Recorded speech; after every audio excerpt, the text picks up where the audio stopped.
Well, first of all, I would like to thank very much the organizer of this seminar series. I'm really happy to be back in Philadelphia.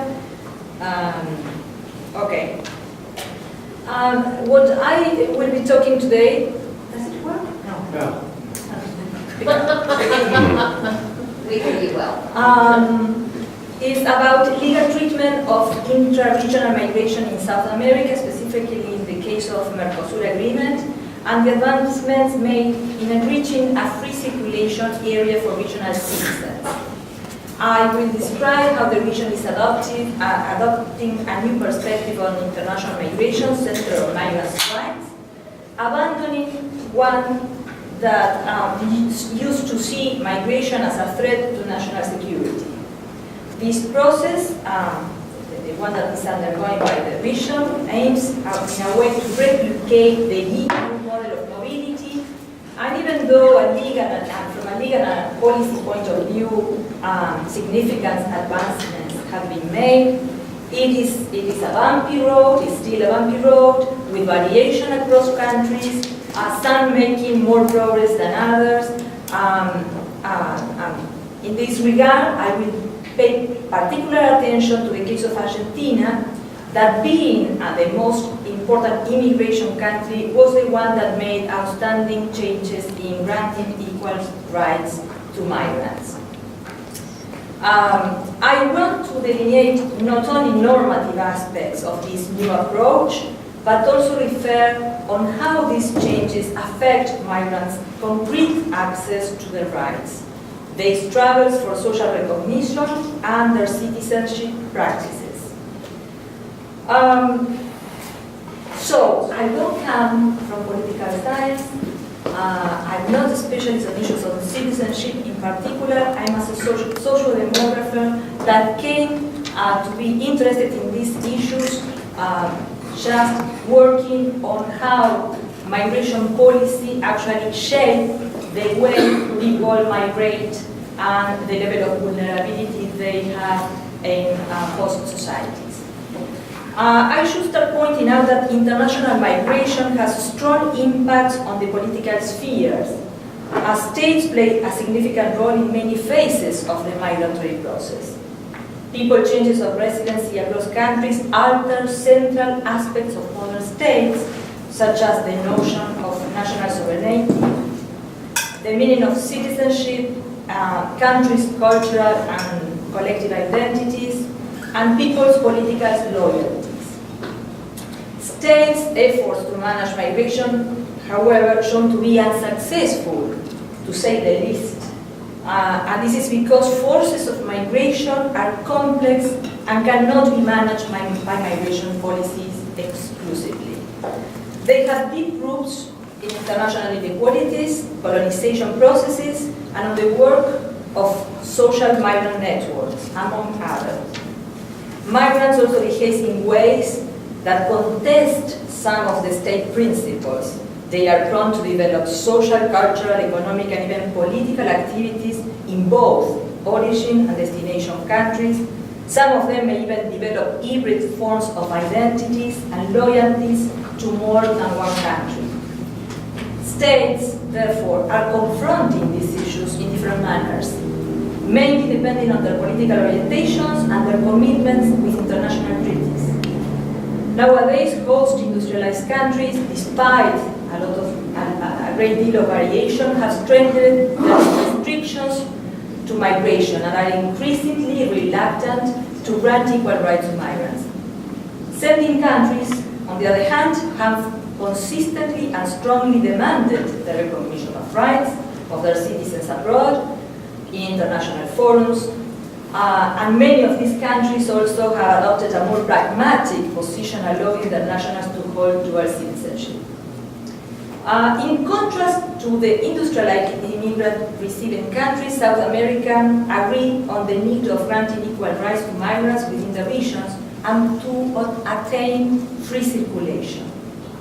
In the past, migration laws were restrictive and obtaining residencies were very difficult, since it was considered, as I said, a matter of national security. Many of these laws were put in practice during military dictatorships, I should Yet these restrictions did not prevent migration within the countries in the region. And in fact, significant large number of people moved.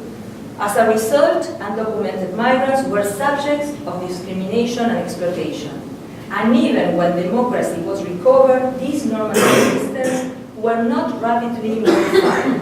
It took until the end of the 90s to start a serious discussion on this matter. But let me describe some traits of intra-regional migration, because probably many of you are not familiar with this type of migration flows. So it has long-standing tradition even before the formation of the states. You know, people would move in territories that then were divided by the states. It has historical roots. Also, they are due for the unequal levels of development within the regions, and also it played a significant role, political instability and violence. Moves were relatively easy. I mean, borders control are not so strict. There has a significant presence of women. Labor migrants are in vulnerable positions compared to the natives. And two migratory systems developed in the region, one with core in Argentina and another with core in Venezuela. This is information a little bit old, because it's from the round of the 2000 census, and I would say that the flows to Argentina now, this number is just regional migrants. 10 years ago, with the total number of immigrants, now is about 1.4 million immigrants from the region. And these are the most important flows currently. I would say that there is even a relevant flow that is coming from Colombia to Argentina, but to a less extent to Chile and to Peru.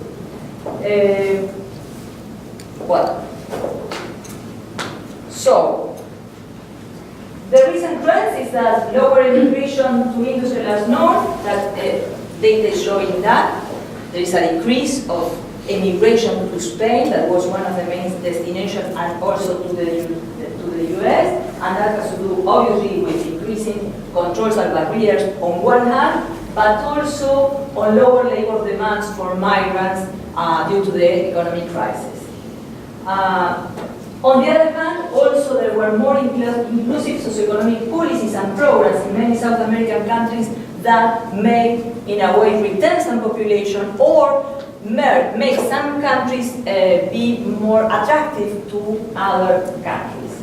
So, what we have now is an intensification of flows with Argentina as main center of attractions, but also incipients new migrations, for example, that are directing to Chile and to a less extent to Ecuador. There is a migration, a Peruvian migration to Ecuador. Also, there is a diversification of motives, and for example, one new motive that is moving a lot of people around is the search for higher education. This is the context in which the debate over rights of intra-regional migrants is taking place and evolving. The main political spaces to treat these issues are basically the South American Conference on Migration that started in 1999 and keeps going and producing a lot of statements and plans, very progressive in the region. And the others are the Mercosur and the Andean Community forums specialized in migration. And those are the locus where countries define common policies in terms of migration policies. The treatment of migration issues in the context of Mercosur is relatively new. Mercosur has been expanding its scope from just economic aspects of integration to social and political agreements. Some scholars have argued that the formation of a regional bloc of countries in the Southern Cone in the early 90s responded more to a neoliberal globalized trends But with the arrival of center-left political parties to most South American countries, the Mercosur agenda expanded to social, cultural, and political relations. Consequently, the discussion on migration also broadened from topics that were very specific, like improvement to exchange information among countries, or to facilitate migration in border areas, or how to combat human trafficking, the issue of free circulation and migrants' rights became strong. A cornerstone of this process was the residency agreement that was signed in 2002 by Argentina, Brazil, Bolivia, Chile, Paraguay, and Uruguay. That is a very interesting agreement because it allows nationals of a state party to reside in territory of another state party only through the accreditation of its nationality and fulfilling very simple requirements. By getting residency under these terms, Mercosur nationals and their family acquire same civil, social, cultural, economic rights and freedoms as the nationals of the host country. They are supposed, I emphasize supposed, they are supposed to receive equal treatment in all matters related to the application of labor legislations, wages, working conditions, and social security. The goal of reaching a free circulation zone, La Patria Grande, that some one of you have probably heard about, as many leaders have referred to this vision, is still far from being a reality. And I would say that the notion of regional citizenship is still an embryonic stage. The process of effectively granting equal rights to migrants and the promotion of free circulation looks in papers extremely good. But the question is to what extent all countries have internalized the agreement and have done their parts. Results are heterogeneous. First, it took 7 years for the countries to ratify the agreement, and even today there is certain concern that it's not fully working in all countries. And delays and difficulties in the applications in some countries were due to various factors. Some of them have not changed their migratory laws, so there are inconsistencies between the normative system of the country and the agreement. So there is a lack of harmonization. Another problem is that to fully apply the agreement, numerous institutions should be involved. Imagine that, from migration authorities, security forces, judicial system, educational and health ministry, and so on. In the real world, not every state organ has the same perspective on these issues, and therefore there is no doubt that it's a complicated political process to adapt these practices to train public officials on these matters. It is not clear to what extent countries are fully complying with the agreement. That's another issue because there is no studies that have examined the concrete application, and there is no data, actually comparable data, to use in order to carry on this type of analysis. Within Mercosur, the need to generate comparable and compatible information to follow the process of the agreement has already been pointed out.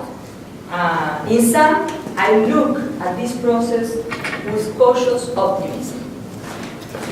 Now I would like to turn to the more specific case of Argentina, since it, in a way, is the paradoxical case, since it is the major immigrant receiving country in the region and was the one that made more advancements in the process of granting equal rights to migrants. This is the evolution of the number of immigrants to Argentina between 2001 and 2010, and they are the composition of regional migrants or by their origin.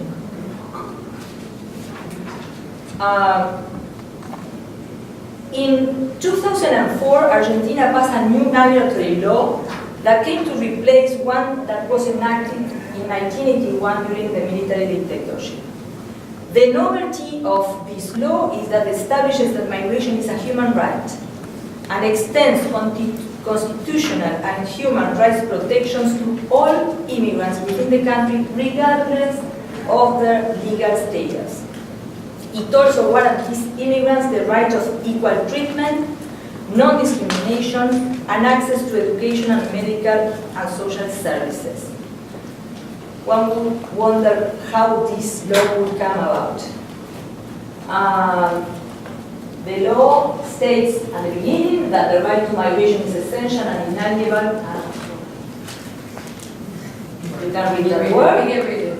Of the person, and it is guaranteed based on the principles of equality and universality. It includes high standards of the protection. I already said this. So, state guarantees the right to family reunification and provides mechanisms to easy access to residency. Why was it possible? I hope the letter is not too small. Well, first, because it was a death after many years of democracy. It was a strong consensus that that dictatorship law had to get out and had to be replaced. Also, in 1994, there was a change in the constitution that made migration human rights, so it had to be according to the constitution. And also, Argentina signed most international agreements on human rights. I'm not going to list all of them, but there are about 10. Another factor was the strong pressures of human rights advocacy groups in Argentina. That was not necessarily on migrant issues, but was in human rights in general. But then they expanded advocacy to migrants' rights. Another more, if you want, cultural factor was a kind of a recognition of the relevant role immigration played in Argentina's identity. So, there is this say that Argentines came from boats, and this, I think that many people are reluctant to believe that regional migrants are the same quality, but you know, it's the same idea of a country that is built up by immigrants. So I think that this is an interesting component there. The conviction, the other is the conviction, and this was actually stated by migration officials, that states play a key role generating and reproducing irregularity. So they wanted to put an end to this situation to an end. Some authors have argued that that law passed in Argentina because immigration policy is less politicized than in other countries, and anti-immigrant movements are smaller and has less power in political terms. And that might be very true. Discussion of these issues,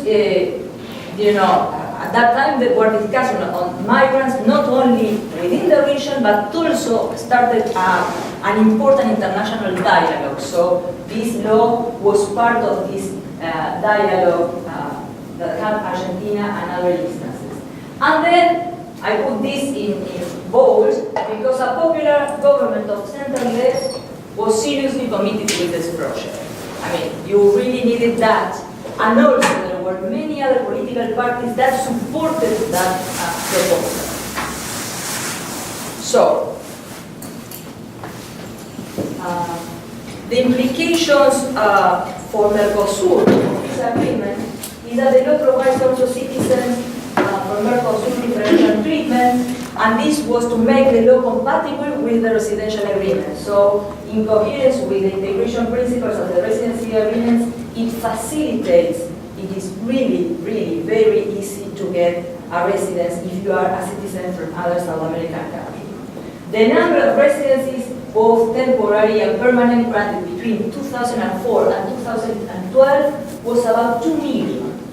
And most of them were from regional migrants. And you can see this, the evolution. This was right before the law. This peak was during a program called Patria Grande that lasted for a couple of years, where many migrants got the residency, and continues, in a number that is about 250,000 a month. Okay. And the last years, a series of initiatives. So, we have the law, and the question is, to what extent the law applies. The last years, a series of initiatives have been developed in order to regularize migrants and to improve the enjoyment of their rights, particularly to those related to basic needs, and also to access to justice. I would say that this area were both very important.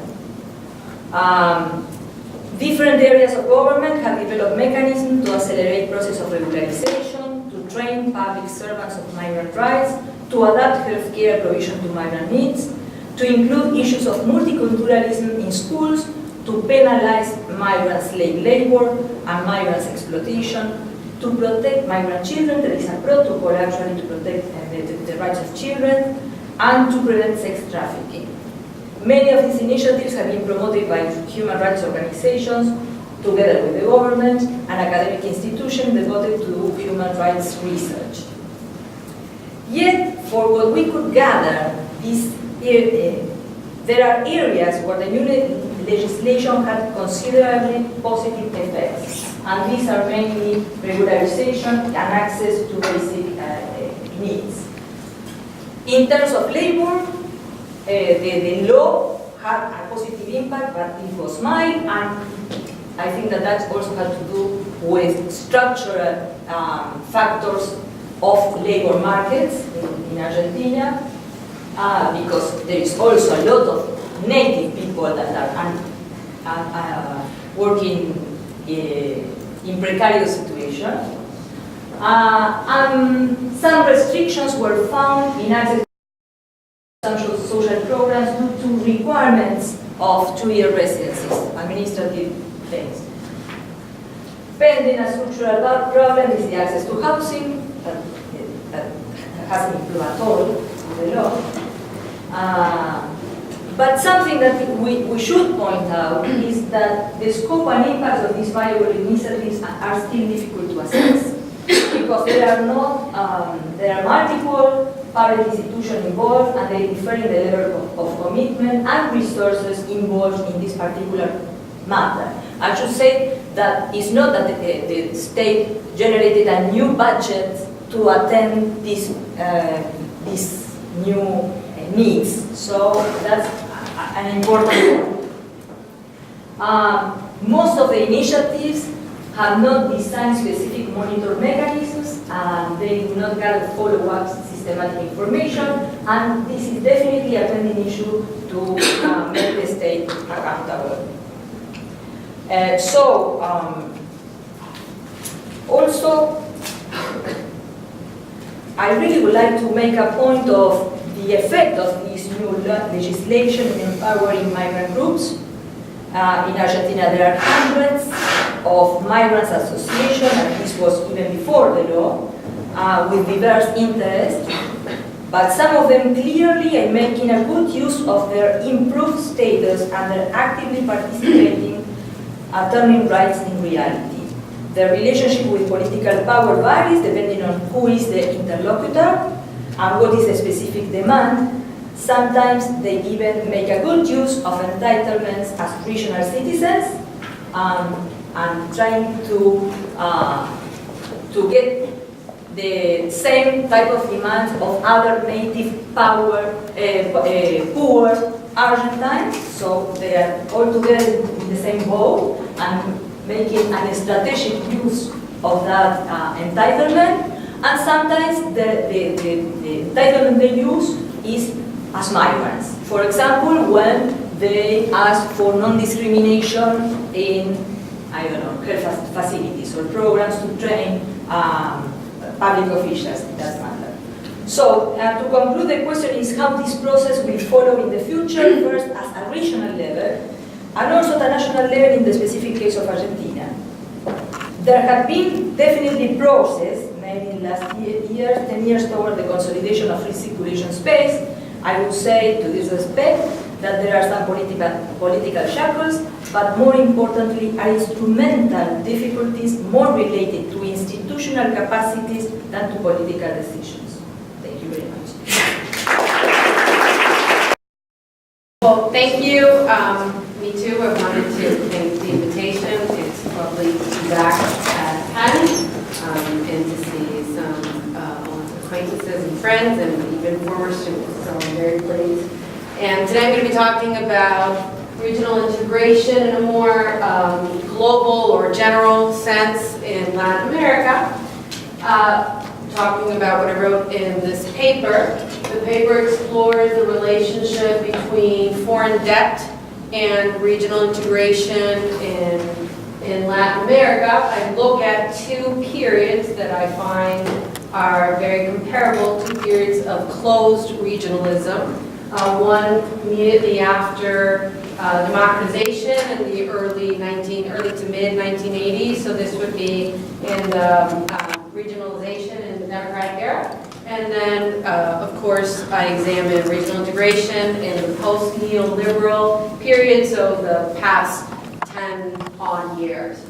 And I explored different things, but one theme that I find in both periods and also in the Mercosur, which would be the open regional period in between, I'll address that in my presentation, is that Latin American principals, basically executives, presidents, and the ministers of foreign affairs, who are the ones that sign treaties of regional integration and create new institutions at the regional level, are typically willing to invest in the external agendas of these regional institutions, and much less so, or to the detriment of the internal agendas. And the internal agenda, regional integration, means the kind of policy compromise and reform that needs to be adopted at home in order to coordinate the economies for a particular trade agreement to function at the regional level. And the external agenda is how that bloc or that regional institution deals with, engages, exchanges with third parties outside of the region, be it other countries or international organizations. And in particular, we'll see that Latin Americans in this period are very interested in their relationship, or very invested in their conflicted relationship with international financial institutions. So before I begin, a couple of definitions of what is regional integration, and it's actually quite contested. Traditionally, historically, we thought of regional integration as the process through which countries lower and make disappear barriers to trade intra-region. The theories of regional integration looked at different stages of the process, a very linear process where countries begin engage in a free trade area where they exchange benefits in order to increase trade. So basically they lower tariffs, or they get rid of tariffs in some particular sector, or they get rid of non-tariff barriers of trade. A deeper integration, deeper commitment to integration involves a custom union where, in theory, these tariff inter-region should have disappeared or be very, very low, but also the region adopts a common external tariff to deal with trade extra-region.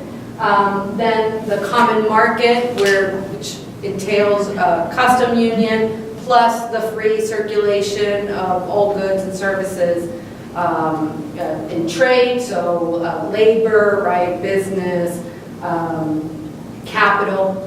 And then finally, the final objective would be economic and monetary union, where those that participate now have adopted a common currency and, in essence, have one big coordinated economic policy. And the example, of course, of that last one is the European Union. And for many, many years, students of regional integration outside of Europe had the tools to study regionalization, or rather borrow them from European students, or students of the European experience. And so it was quite hard and frustrating for many, because often the theories or the concepts really didn't fit with what was going on outside of Europe. And interestingly, there's a lot of regionalization going happening outside of Europe, and there's a lot of regionalization in Latin America. Nowadays, we think of regionalization as much broader than just trade-based. Indeed, we have politicized regionalization. We think of regional integration as one strategy, increasingly common strategy, to deal with problems that are not necessarily or directly resolved by increasing trade within the region, which of course is still an objective, but it's not the only one. And so you have a quote there of the types of problems that regionalization attempts to address, or at least that's the rationale why governments adopt regionalization. And you can see that trade is one of many, which include environmental problems, migration flows, energy, etc. So in Latin America, regionalization has been politicized, which is a way of saying that more often than not, regional integration in Latin America has been, or the presidents or the executives in Latin America have embarked on regional integration as a way to send some kind of political signal or organize politically at the regional level in order to deal with outside issues. And in particular, a lot of regional experiences and schemes have been inspired in many of the basic tenets of economic structuralism. And in the article I mentioned, the CEPAL, the UN Economic Commission for Latin America, which has embodied, it was very influential, particularly in the 60s and the 70s, has embodied economic structuralism, which basically divides the world through the global division of labor, given trade and how you contribute to trade, in peripheral and core countries. And Latin America, as a peripheral region, would always be, would have the most detrimental terms of trade, and because of that, a bigger role for political actors, for a strong state in the process, was advocated. And that, those kinds of ideas definitely shaped early regionalization, this first period that I talk about in the paper of the post or the democratic era. And one thing that starts this period and that clearly shapes regionalization is the foreign debt crisis. So in particular, the foreign debt crisis of the early 1980s, 1982, Mexico unilaterally declares a moratorium on servicing its foreign debt. This leads to a collapse of the markets in the region. Mexico was an oil-producing country. If Mexico couldn't service its debt, Argentina and Brazil, which were comparable, clearly weren't going to do it, so you have capital flight. And this is a major economic crisis which led to democratization, but left sort of the first order of business for this new civilian leadership is deal with the aftermath of the foreign debt crisis. So one thing that most countries in the region needed, Argentina and Brazil both shared this need, was renewed access to credit, to international credit. Right? Nobody wanted to lend these new democracies, which were on the verge of defaulting, money, but they still were very much in debt and they had to pay off their loans. So one thing that the new civilian leadership did was try to improve its international reputation and somewhat the international isolation in which the two countries were, in order to, make nice with the international community, specifically OECD countries, the same countries that were the main creditors to these countries. And one place where they decided to start, and this is what got the regional ball rolling, which ended up to the Mercosur, was in the nuclear sector, which is somewhat surprising to a lot of people. But it turns out that Argentina and Brazil, two advanced nuclear energy producers, had a common nuclear problem. During the military dictatorship in the 1970s, the two countries had made great advances and great investments in their nuclear programs, but they were not signing off on international treaties that make sure that they wouldn't use nuclear technology for strategic purposes, right? And so good parts of the two programs in the two countries were outside of the international safeguards. And on top of that, the two countries did not want to sign the Non-Proliferation Treaty, and very vocally, they were asked again and again, and again and again, the two governments refused, the military and also the new civilian ones. And the international community, particularly the nuclear community, interpreted this as evidence of an arms race, potential arms race, nuclear arms race going on in the Southern Gulf. So they had an issue with this, and there was a lot of pressure in the early years of the transition to, now that you're democratic, why don't you show the world that you're not a nuclear proliferation risk. So they thought that that would be a very clear signal to the international community that these were worthy new governments, worthy of new investments, worthy of new credit. And they embarked on nuclear regional integration, and there were two agendas here. The domestic agenda, which was pushed by the nuclear experts, the technical state agencies in nuclear energy, science, and technology, who saw integration as an industrial integration, commercial and also industrial. And they sort of modeled their plan for regional integration in the nuclear sector on the European coal and steel community, which also was the first community that led directly to the European community, which went beyond just these two areas, these two sectors. And then there was an external agenda, which was pushed by the executives, by the politicians, that sought regionalization as a way to send a quick and not fully costly signal to the international community that these two countries were not at risk of proliferating in the nuclear sector. And the external agenda was the one that won out. There was never enough investment, funding, resources for that internal agenda.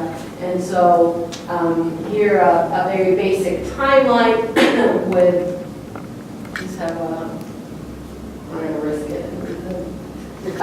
So I'll just use my finger, the old fashioned. So basically you have 1985, the first nuclear agreement where Argentina, Brazil, two new civilian governments say, we want regional integration. We want it in many areas. We're going to start in the nuclear area. The following year, they invested a little bit more in defining the universe of sectors that would be part of this process of regional integration. So the 1986 Act of Brazilian and Argentine integration looks more in depth at the nuclear sector, and then all these others.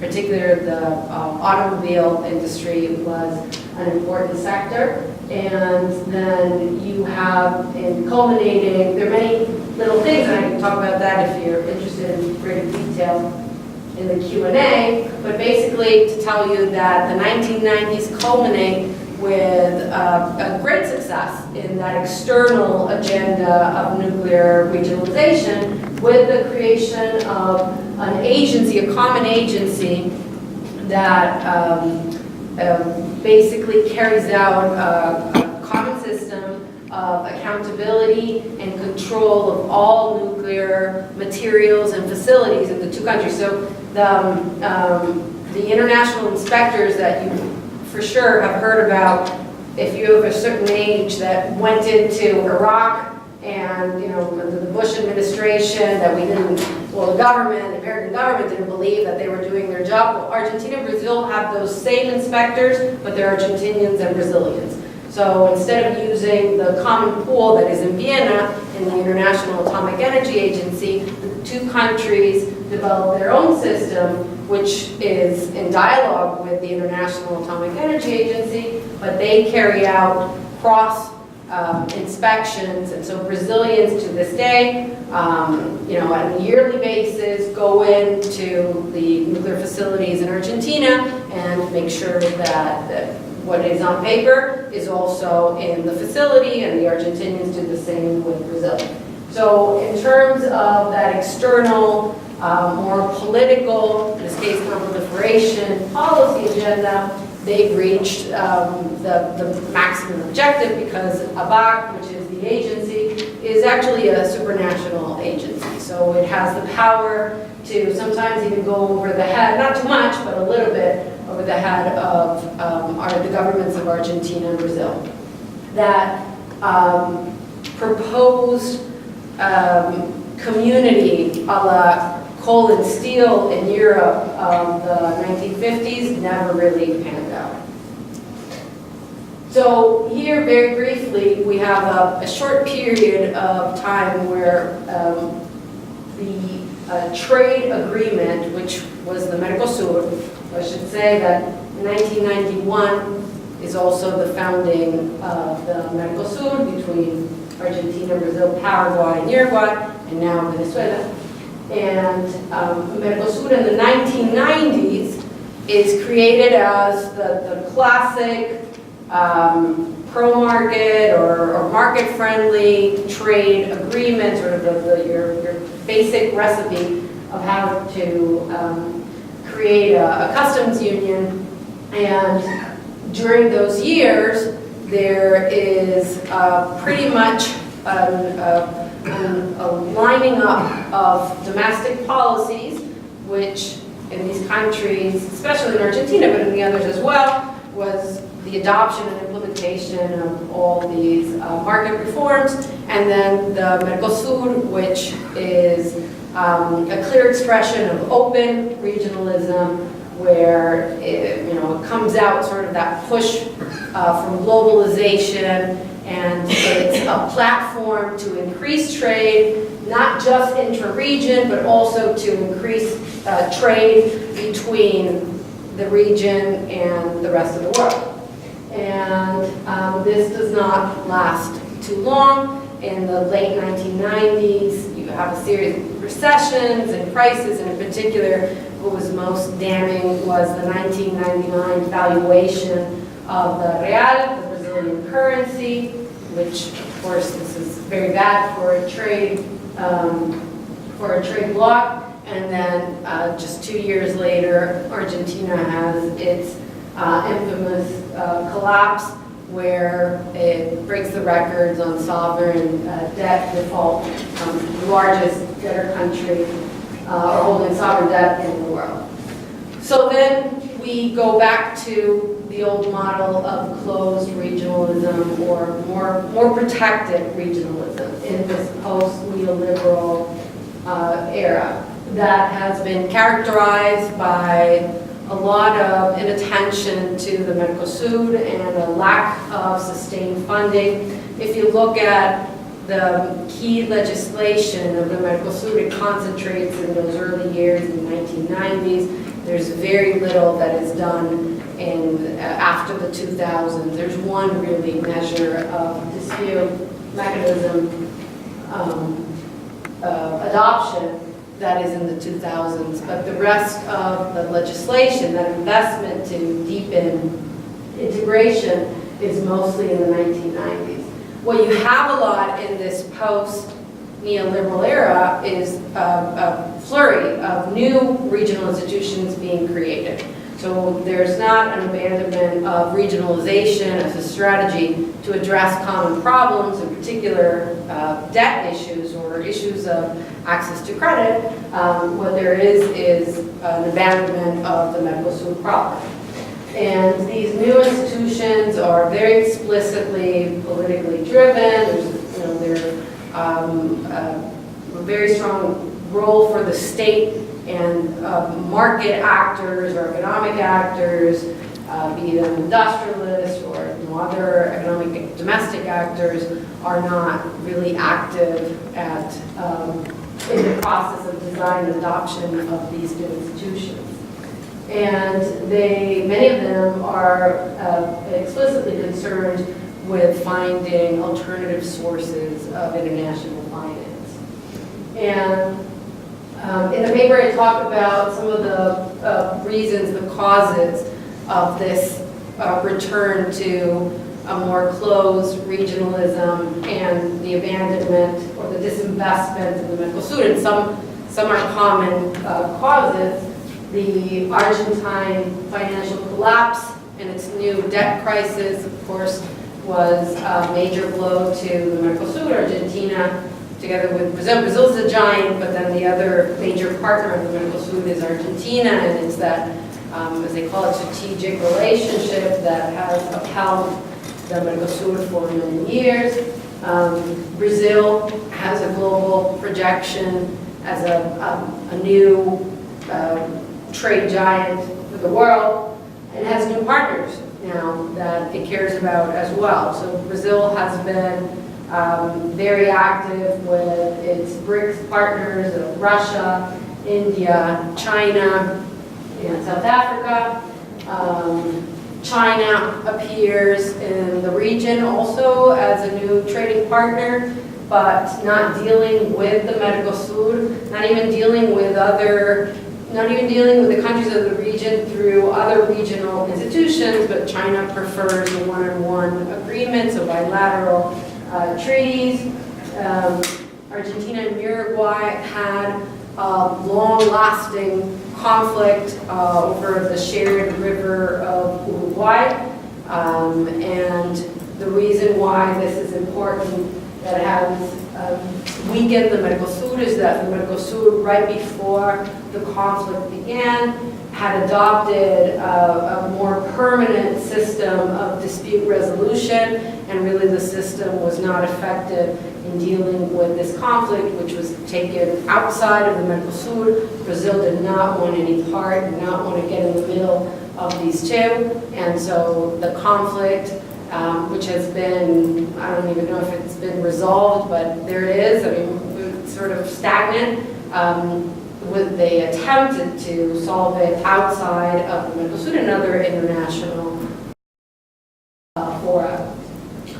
And then, of course, you have this turn to the left or center-left in the past decade, and so policy that comes out of those ideological platforms, which have increased the level of nationalized economy and re-regulated to a certain extent the economy, and this is not necessarily an impediment to create new regional institutions, but it definitely goes against the way the Mercosur was supposed to work.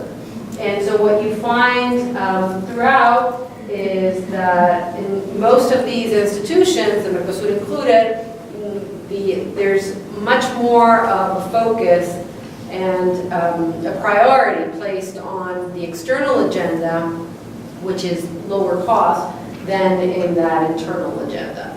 So there's a greater willingness even to start anew, create out of the blue, new institution to deal with some specific, maybe bypass the IMF, because Latin Americans hate, despise the IMF. There's a greater willingness to create a new institution than to invest in the necessary policy adjustments at the domestic level, national level, in order to move the Mercosur forward.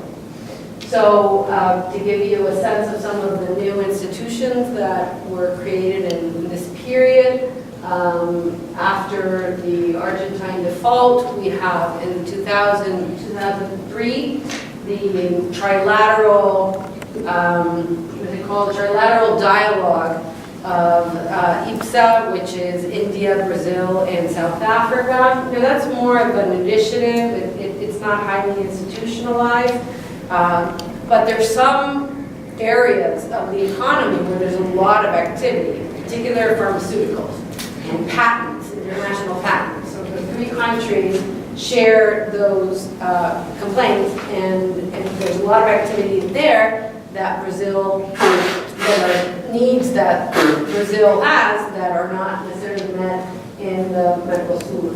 ALBA, which was an initiative by the Venezuelan government under Chavez as a sort of a leftist, socialist, social democratic alternative to the proposed free trade agreement of the Americas, which was been pushed by the United States. You know, it's basically dead. But ALBA is that alternative, the UNASUR, which seeks to bring together the Mercosur and the Andean community, which is another regional integration scheme of the Andean countries, historically created to address the trade and development issues of the lesser developed countries in the region. Bolivia, Chile, which left, Ecuador, Peru. And so the UNASUR brings Mercosur and the Andean community together.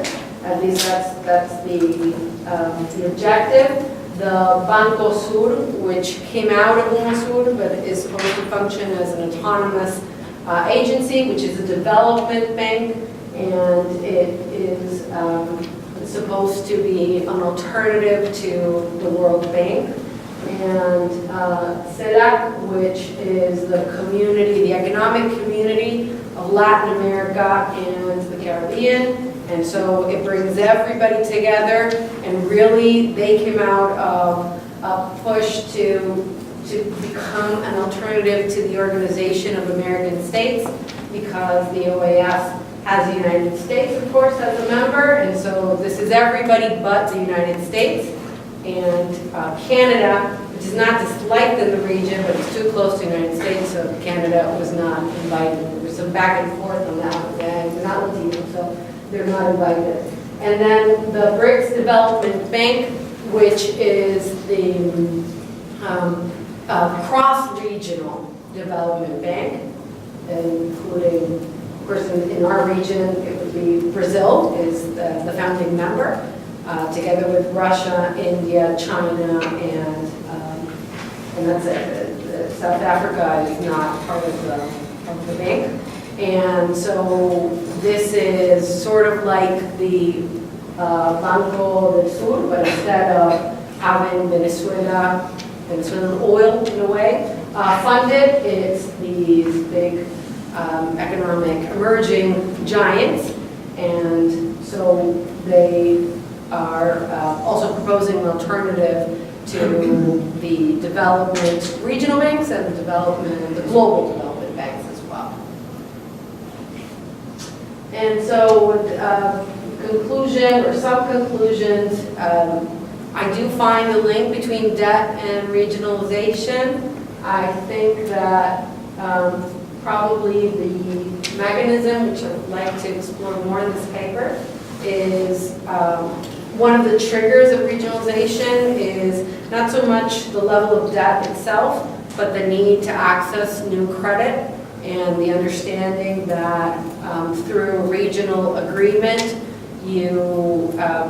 in numbers, there is strength to negotiate that access on a political basis more than an economic basis.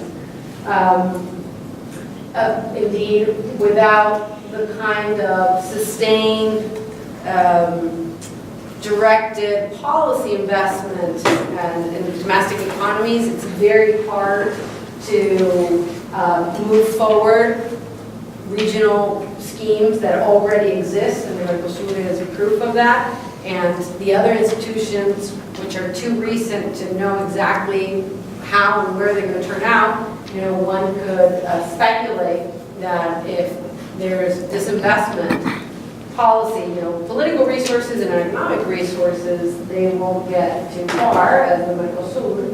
And something that's very interesting, and I found this in other research that I've conducted, and I can talk about that in Q&A if you're interested, is that Latin Americans, I would say most countries in the global south, but in particular Latin Americans, cooperate a lot in bad times, which is sometimes somewhat counterintuitive, where we think of international cooperation coming out of surplus because you have a surplus of resources at home and so you can share them abroad. And my research, and I've done extensive research in environmental policy and in nuclear energy policy, tells me that Latin Americans in particular cooperate a lot out of deficit. When they have very little at home, they increase cooperation, they activate existing ties with their peers abroad, and they increase cooperation in order to share, to pool scarce resources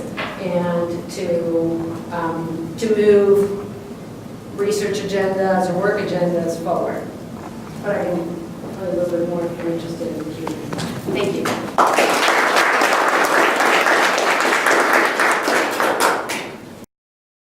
Questions and answers. I'm going to start with some questions. I'm going to start with Isabella. And yeah, I think you do a very good job at presenting the tensions in regional integration and some of the issues that the countries are facing. And but I'm not so sure I share some of the perspective that you have on this person. I wanted to see if you can elaborate more on what you mean by stagnation of the Mercosur after 1999. This is the trade between Brazil and Argentina between 1999 and 2011. And basically, both exports and imports tripled between the two countries. It's just, and the growth is dramatic. And actually, you can actually date it. 2003 is Kirchner and the new government in Argentina, and this remains flat until 2003, and then tripled. And how, do you have the percentage of that is energy exchanges? I can show you. It's on the little tray there. There it is.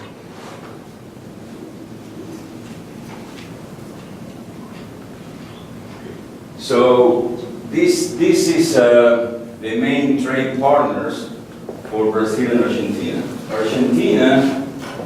This is not a homogeneous picture, it's not a pretty picture. Argentina is the third in size for Brazil. It's only 7.5% of the trade of imports of Brazil come from Argentina. Mainly they come from the US actually, and China, and this might have changed over time. In the case of Argentina, Brazil is the leading trade partner. They say, well above China. And so for Argentina, the idea that they're not going to invest in the Mercosur, it's not, as a development strategy, might not be so obvious. Also, this has been changing over time. For Brazil, actually, the connection with Argentina has remained sort of stable, 9%, 7%, and for Argentina, it might have declined a little bit, but Brazil for Argentina is a lot more important than the other way around. And in terms of the composition of the exports, this is just for Argentina. An interesting thing that emerges is that it used to be agriculture, the main export from Argentina to Brazil, and actually it switched to manufacturing. Does manufacturing include energy or? I mean, the details, this is from a report. I don't have the details. I mean, it might include energy, but anyway, there has been a change in the character of the integration, and actually has switched to manufacture. So I'm not quite sure the notion of stagnation in investment especially after this post-neoliberal period, it doesn't seem so obvious. I wanted to, maybe at the political level you might see some of that. And, but I do think that there's a dimension that the old model of import substitution industrialization did not anticipate, and it's the financial sector. And I would probably argue that that's where they have the most problems. That's where they have the most, every time there's a financial crisis, I don't remember a collective reaction to the financial crisis of Argentina or a collective reaction to the financial crisis of Brazil. Argentina today is facing a financial crisis with banks and with the judicial system in the US, and it cannot motivate a collective reaction from Brazil and from the Well, Mercosur. there was, but not so much in the Mercosur, but in the OAS, where That's where declarations. So there was a political statement by the rest of the Latin American states that they stood by Argentina against these vulnerabilities. Yeah, but that's where, you don't see anything of not paying the foreign debt altogether or anything like that, like a real reaction. You see... Well, in the, after the crisis in Argentina, I can't remember what year, but I think around 2005, Argentina, Brazil, and Venezuela, one after the other, Argentina, Brazil did this within a week. They paid in full their debt to the IMF, which was the smallest debt that they held with international creditors, but it was a very strong coordinated political statement saying, you know what, to the IMF, we're done with your conditionality. There was a lot of blame also on what had happened.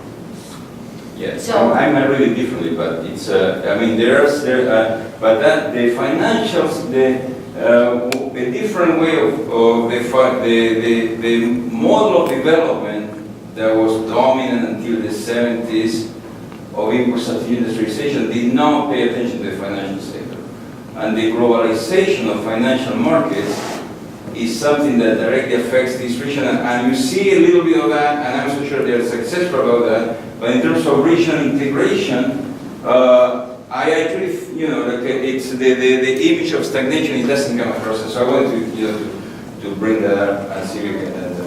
But it's not smooth, obviously. But it's so it's a comment about that. In the case of Marcela, well, this is an example of the emphasis on trying to integrate and think about labor markets, which I actually think it's interesting as an example about thinking about immigration and labor markets.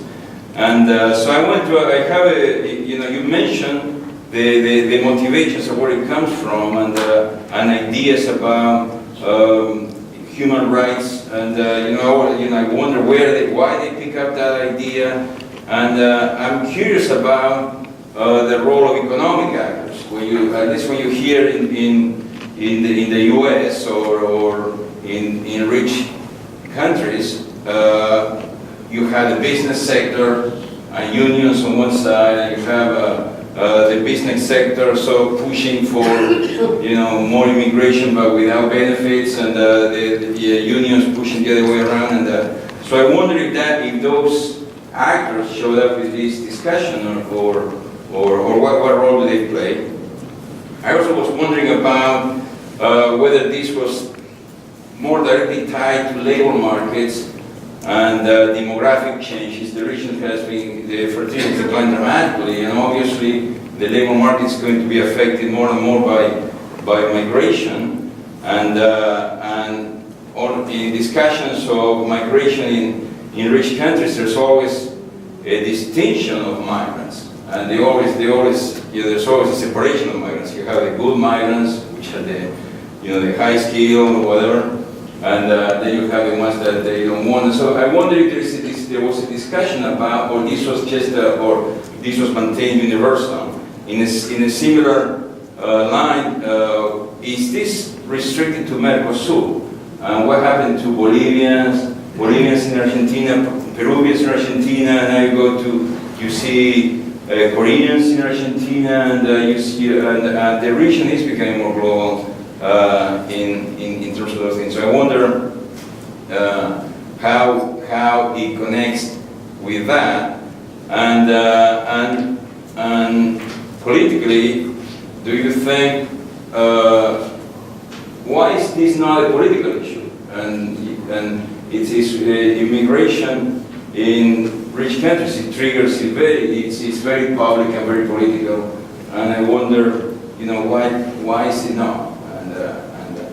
So those two. Should we go ahead and answer, or should Yeah. we take some questions? I don't know. Yeah, why don't you go ahead and answer and then.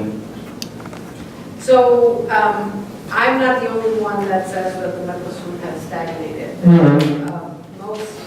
Most students of the Mercosur and the players themselves say that the promise of the 1990s has not been fulfilled, and the 2000s have been lost, basically in that schedule or timetable that they had originally created. The things that needed to be done were to deepen and to become a real customs union in common market were not. So yes, of course, there's a lot of trade between Argentina and Brazil. There's an understanding that they are the ones that are supporting the Mercosur. This is usually a matter of complaint of the smaller members, Uruguay and Paraguay, because their concerns are not addressed and they don't show up. They're much smaller, of course, and they have different interests. The question I think that addresses your data, and that is a question that is often asked, is whether without the Mercosur you would have gotten the same amount of trade and exchanges between the two countries. And typically the answer, the assumption is that would probably be the case. And Mercosur has facilitated greatly, but if you look at the legal system, if you look at the tariff system in particular, it's become a bureaucratic nightmare. One thing that the Mercosur struggled to figure out was to not double dip, to not charge twice the same tariff, because some goods come into the region, let's say through Brazil, and then they go to Argentina, and by law, they have to charge, let's say 35% maximum, but they can 35% tariff on the same good twice. So obviously, a lot of those exporters at one point will not want to deal with this at all, right? Or just move away. So it's been a very rich decade, and there's been a commodity boom that the two countries have enjoyed, and there's been a lot of complementarities, especially in the energy sector, that would probably explain somewhat of that. So it's, I'll give you that the Mercosur is not a failure, but I don't know if that shows, and it is a counterfactual, so it's hard to prove, but the speculation is that without the institutional frame as it stands today, you would still get similar results. Well, about your question on the role of economic actors is interesting, and I think that one of the specific characteristics of Argentina is that immigrants are not competitive in the labor markets with natives. They are complementary. So even unions, the construction unions actually supported this law. It was a weird thing. It is not to say that there are no discriminatory practices, or in the public opinion there are not people that are against this. But it is not the main political or economic actors. See? It can be, the small businesses that now have another immigrant who is selling things on the streets. That could be, the little type of conflicts, but not from the high spheres. In terms of the other motivations of migration, you mentioned demographic changes. This is not a motivation, but actually has an interesting impact for a country that is not growing very fast. So has very low rates of natural increase. And for example, in the city of Buenos Aires, you have that about almost 20%, 18% of women in reproductive ages are migrants, and they are the ones who are contributing to the increase in fertility, because capital cities under replacement levels. So you have a demographic contribution, but it's not, it's a natural thing, and obviously, as I said, had an impact on the labor market because you don't have this type of competition. In terms of good migrants or desirable migrants, obviously there is, in the public opinion, there are more preferred profiles than many immigrants, but on the other hand, they are very valuable when they develop their activities in particular niches of the economy, and they are even preferred than native workers. So it is a kind of discrimination, particularly for the public opinions toward people of ethnic background, indigenous backgrounds, in the case of some groups of Bolivians, but something that is very interesting that is occurring now, that regional migrants have higher rankings and higher status to obtain residency than, for example, European.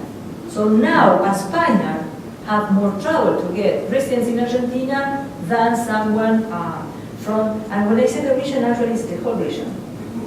It's not just the Mercosur countries. So,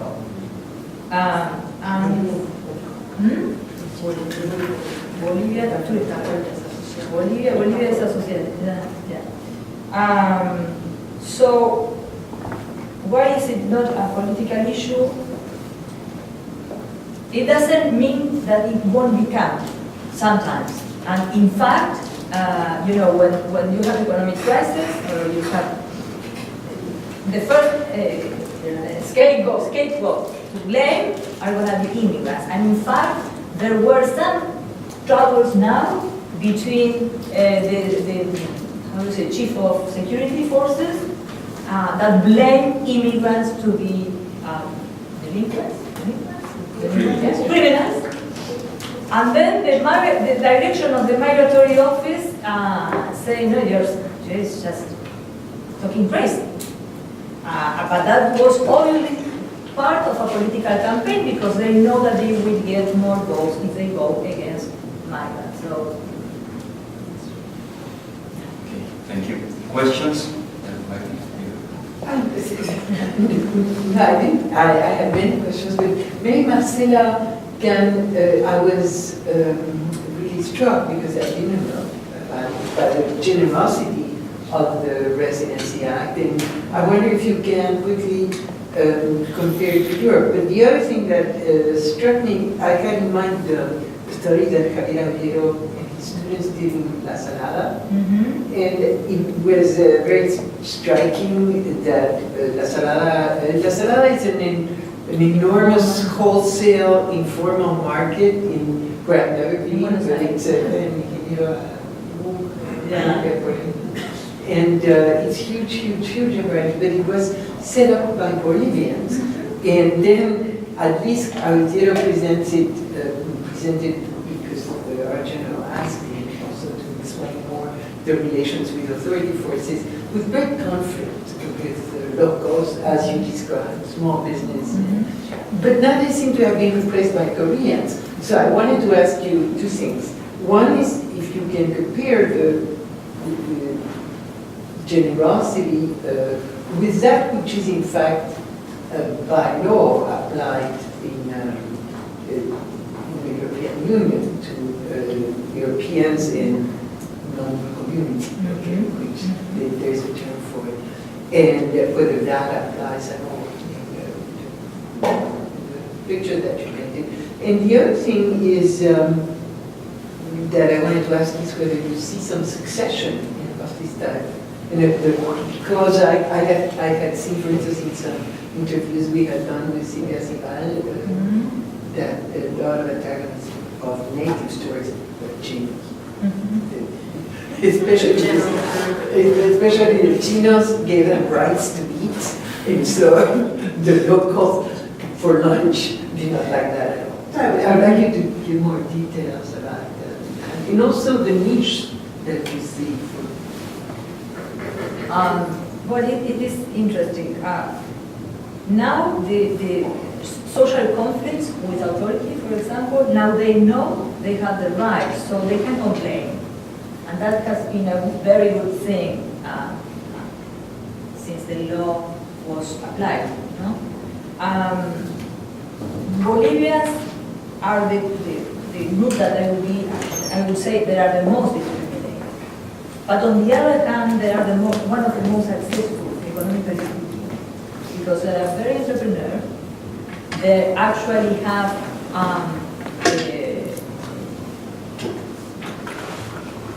filled a niche of activity in what is horticulture, and very successful, in a very successful manner. They even call of the stair of the Bolivian upwards mobility. So Bolivians also, when they have to deal with native from the same socioeconomic backgrounds, sometimes there is a conflict there because they are much more successful than their counterparts. Do you understand what I mean? The same happens in schools, and this is very interesting. We carried out studies with immigrants in poor schools in the Gran Buenos Aires area. So there is a kind of competition. Bolivia's kids are very good as students because they are quieter than native students. Yeah, so they are the figure of a good student. They don't.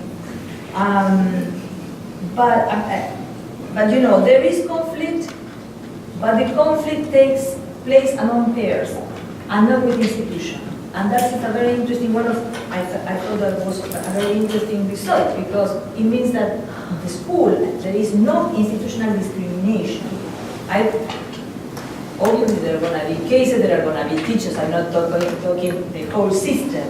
But what's interesting that even though they point out that they felt discriminated, this was through their parents and the peers, and not teachers, principals, or other people from the school. So, and this is an effect of the law, because the law made them very clear that they cannot mess with these kind of issues. You know, I don't know if I answered your question. Comparison with the European Union?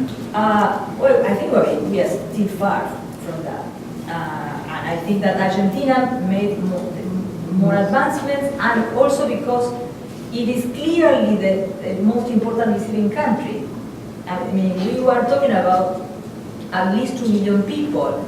And, you know, in Brazil, the numbers of regional migrants are not 300,000, or I don't know, in Chile, 200,000. So we are really talking about a system that has a clear core, and that's not the case in the European Union.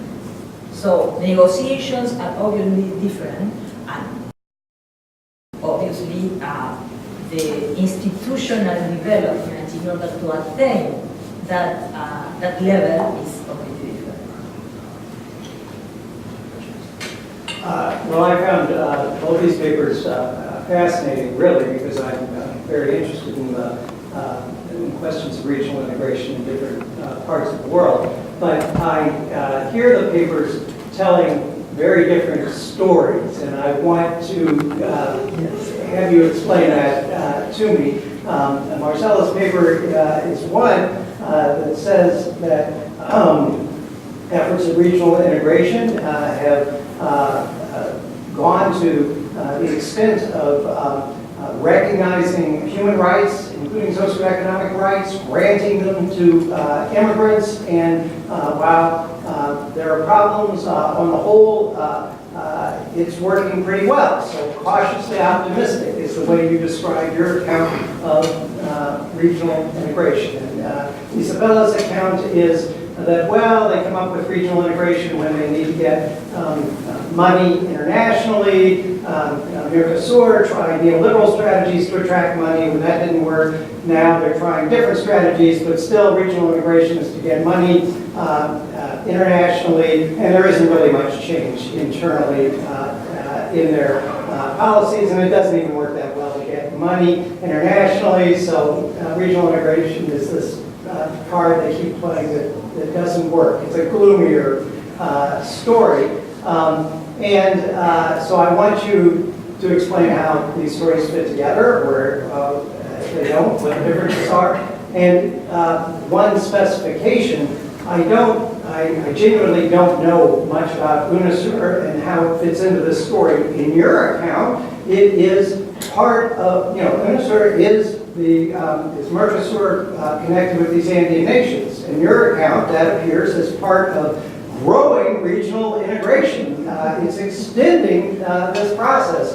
And in your account, UNASUR is something different from Mercosur, even though it encompasses it. It's a later, different effort, and you're not too optimistic about it either. Educated. I realize I've been a very negative person. My children tell me that. They say that they're right up there. No, I don't know. I'm speculating here. I feel like I've seen this movie before, and I am very mindful of the particular political configuration of these past 10 years that have produced amazing, wonderful things, regardless if you agree with these governments or not, but some wonderful things like what is at the heart of your paper, which is quite impressive. I wasn't fully aware of the new migratory law in Argentina, and it fills me with pride. So there is a lot that has been produced in this decade of partisan, ideological convergence, and I think that too explains in part the number of new institutions.